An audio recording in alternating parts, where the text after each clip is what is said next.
Back to live show. Rajendra Prasad గారు, హోదాపై మహానాడులో తీర్మానం చేయండి అని కేవీపీ లేఖ రాశారు. ముఖ్యమంత్రి గతంలో ఒకసారి ఒక లేఖ రాశారు, మళ్ళీ ఇప్పుడు ఒక లేఖ రాశారు. అంటే మిత్రపక్షంతో విభేదాలు ఏమిటి, ఇలాంటి బేషజాలు దయచేసి వదిలేసేయండి, వైసీపీని కాంగ్రెస్ ని అందరినీ కలుపుకుని వచ్చే చర్చలు సమావేశాల చర్చకు మనందరం ఒక తాటి మీద ఉండి మొత్తానికి సాధించుకోవాలని లేఖ సారాంశం. ఇంకా అనేక విషయాలు ఆయన ఇందులో ప్రస్తావించారు. ఇప్పుడు హోదాపైన మహానాడులో ప్రత్యేకంగా తీర్మానం ఉండి మా డిబేట్ ఉంటుంది, దాని మీద మాట్లాడుతున్నాం.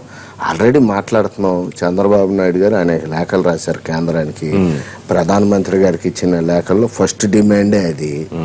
ఇంత క్లారిటీగా ఉంటే కాదు ఆయన అది కూడా రైజ్ చేశారు తీర్మానంలో. ఎక్కడ ఎప్పటివరకు నేను చూశాను లీక్ అయినవి ప్రత్యేక హోదా అమలుకు సంబంధించి కానీ విభజన చట్టంలో హామీలకు సంబంధించి కానీ నిర్దిష్టంగా మహానాడు తీర్మానాలు లేవు, దాన్ని హైలైట్ చేయాలి. అది రాజకీయ తీర్మానం ఉంటుందండి, చివరిలో ఉంటుంది అది. అప్పుడు ఆ స్పాట్లో మహానాడులో ఇస్తారు తప్పితే ముందే ప్రిపేర్ అవుతుంది. అది లాస్ట్ డే వరకు ఫైన్ ట్యూన్ చేస్తూ ఉంటారు. సో రాజకీయ తీర్మానంలో ఇవన్నీ వస్తాయి. నేను చెప్పేది ఇక్కడ ఏంటంటే, మేదో మా స్పెషల్ స్టేటస్ అడగనట్టు లేదా దానికి అడ్డు మేమన్నట్టు వీళ్ళేదో సీమాంధ్రను ఉద్ధరించి కాంగ్రెస్ అన్నారు ద్రోహంలో మీరు భాగం అని.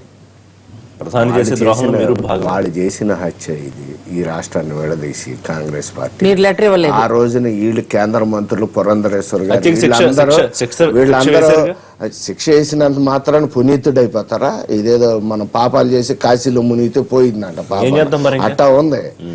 మీకు నైతికత ఉండాలి కదా. మీరు మమ్మల్ని ఏదో మహానాడులో తీర్మానం చేయండి అంటే అది ఎట్లా ఉందండి? మమ్మల్ని ఏదో కార్నర్ చేసినట్టు, రాజకీయంగా నిందిస్తున్నట్టు, మేదో ప్రత్యేక హోదా అడగనట్టు, మీకెంత చిత్తశుద్ధి ఉంటే ఇదే లేక ఆ రోజు సోనియా గాంధీ గారికి మీరు రాసి అమ్మ రాష్ట్రాన్ని విడదీయద్దు, సరే విడదీస్తే నువ్వు తీసుకెళ్ళదాన్ని బిల్లులో పెట్టు స్పెషల్ స్టేటస్ అని ఆ రోజు విభజన చట్టంలో పెట్టించి ఇటువంటి లేఖలన్నీ రాస్తే బాగుండేది కదా. ఇవాళ పేపర్ పెన్ను దొరికిందా?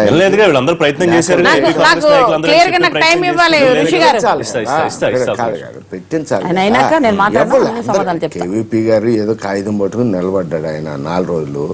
ఆ రోజున మంత్రులుగా ఉన్నటువంటి పురంధరేశ్వర్ గారు ఏం చేశారు? కనీసం రాజీనామా చేసి నిరసన కూడా తెలియజేయలేదు. వీళ్ళందరూ అవసరం లేదని ఎదురుదాడి చేశారు ఆవిడ. వీళ్ళందరూ సన్నాయి నొక్కులు ఆ రోజున మంత్రులుగా ఉండి ఈ రోజు ఏదో మేము దబ్బు చేసాం అన్నట్టు మాకు లేఖలు రాయటం, మాకు వ్యతిరేకంగా ధర్నాలు చేయటం, మాకు వ్యతిరేకంగా మాట్లాడడం. మీరు ఏమన్నా ఉంటే మోడీ గారిని అడగండి డైరెక్ట్.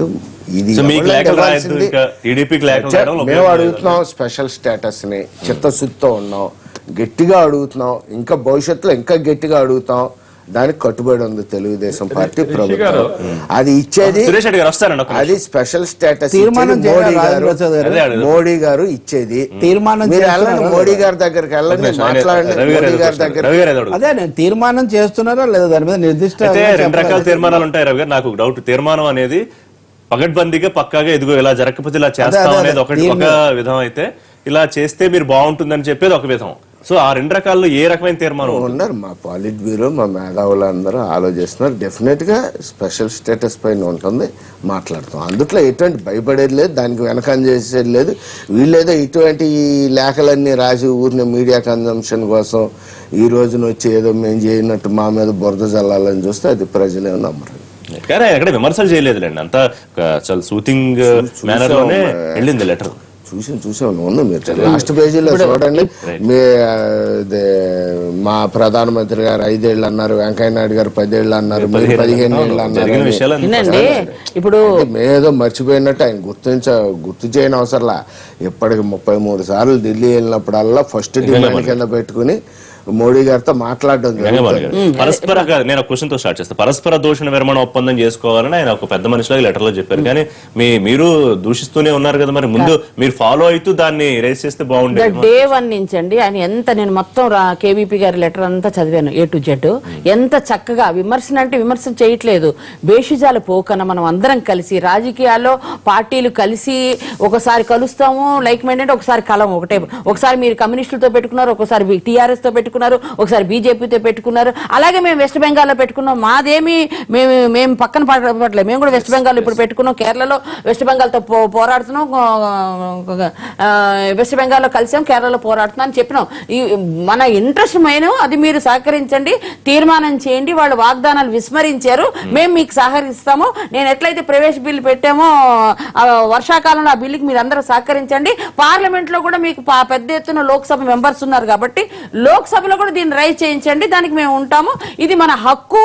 ఇది ఆయన మోడీ గారు బీజేపీ వాళ్ళని మనం అడుక్కోవద్దు. అది భిక్ష కాదండి. వాళ్ళు ఎన్నికల వాగ్దానంలో ఇచ్చారు, అమలు చేశారు, ప్రజల దగ్గరికి వెళ్ళారు, మేనిఫెస్టోలో పెట్టుకున్నారు, మేము ఇస్తామని చెప్పినప్పుడు ఈ రోజు వాళ్ళు దానికి ఏరు దాటాకి తెప్పదాగలేసి అటకెక్కించేస్తే ఊరుకునే పని లేదు. ఆత్మాభిమానం ఆంధ్రులు మనము సాధించాలిదని దానికి మేము సహకరిస్తాం, మీరు కూడా సహకరించండి అని అన్నారు తప్ప వాళ్ళని అనట్లేదు. ఎందుకంటే మేము ఎందుకు వీళ్ళని, మేము మీ అంట ఉంటాము. ఇంకా లైక్ మైండెడ్ అన్ని పార్టీలతో కూడా రాజ్యసభలో మేము అందరినీ భావ సారూప్యం ఉన్న వాళ్ళందరినీ ఒక తాటి మీద తీసుకొచ్చి మొన్న పెట్టారు కదా. ఇందాక ఒకటి అన్నారు, ఆ రోజు మీకు గుర్తుందో లేదో, విభజనకి మేము అసెంబ్లీ తీర్మానం చేసి వద్దని పంపించాం. మీకు గుర్తుందో లేదో, కిరణ్ కుమార్ రెడ్డి గారు సీఎం ఉన్నప్పుడు విత్ ఇన్ ద పార్టీ మా పార్టీకి మేము వ్యతిరేకంగా రోడ్డు ఎక్కాం, రిజైన్ చేసాం. పురంధరేశ్వర్ గారు చేయలేదు. పురంధరేశ్వర్ గారు ఎప్పుడు చేయరు. ఇప్పుడు మీ దగ్గర కూడా బీజేపీ కూడా ఉంటారు. రేపు కాంగ్రెస్ వస్తే ఫస్ట్ వచ్చేది పురంధరేశ్వర్ గారే, ఫస్ట్ లైన్ లో నిలబడేది ఆమె. వెల్కమ్, మేము కూడా వెల్కమ్ చేస్తాం లేండి.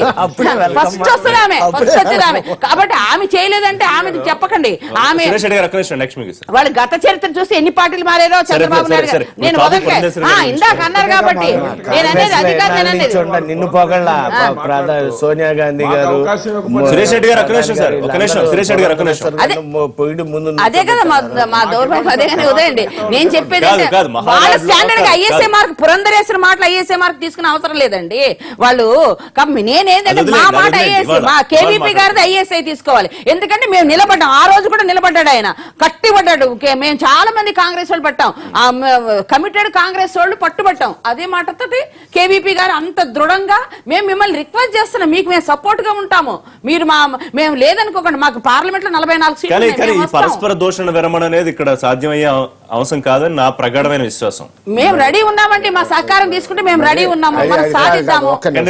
కాదు, పరస్పర దోషణ విరమణ అనేది దేశాల మధ్య ఒప్పందం, అంత పెద్ద ఒప్పందం చేసే పెద్ద మనిషి నిన్న మొన్న విజయవాడలో ధర్నా చేసి మోడీ హటావో, చంద్రబాబు హటావో, తెలుగుదేశం బీజేపీ అంటే ఆ రోజుకి ఆ నినాదాలు ఇవ్వగానే మనసు మారిపోయింది.